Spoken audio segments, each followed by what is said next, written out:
مصطفیٰ جان عالم پہ لاکھوں کروڑوں اربوں درود و سلام۔ بسم اللہ الرحمن الرحیم۔ السلام علیکم ورحمۃ اللہ وبرکاتہ۔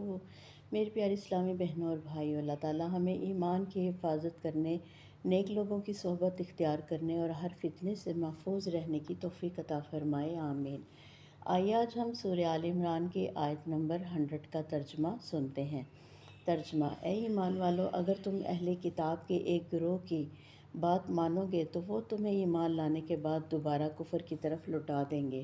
تفسیر: اس آیت پہ اللہ تعالیٰ اہل ایمان کو خبردار فرما رہے ہیں کہ وہ ایسے لوگوں کے اثر سے بچیں جو انہیں اللہ اور اس کے دین سے دور کرنا چاہتے ہیں۔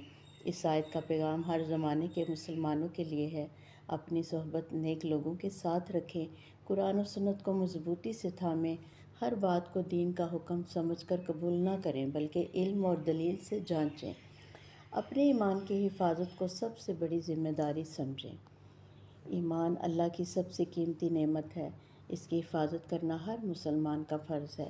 حدیث مبارکہ: رسول اللہ صلی اللہ علیہ وآلہ وسلم نے فرمایا، آدمی اپنے دوست کے دین پر ہوتا ہے، لہٰذا تم میں سے ہر ایک کو دیکھنا چاہیے کہ وہ کس کو دوست بناتا ہے۔ سنن ابو داؤد۔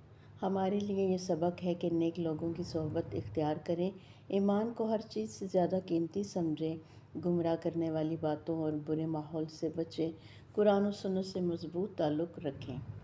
دعا ہے رب ذوالجلال سے: یا اللہ، ہمیں ایمان کی حفاظت عطا فرما، ہمیں نیک لوگوں کی صحبت عطا فرما، ہمیں ہر فتنے اور گمراہی سے محفوظ رکھ، ہمارے دلوں کو ہمیشہ قرآن اور سنت پر قائم رکھ اور ہماری اولاد اور گھر والوں کو بھی دین پر ثابت قدم رکھ، آمین یا رب العالمین۔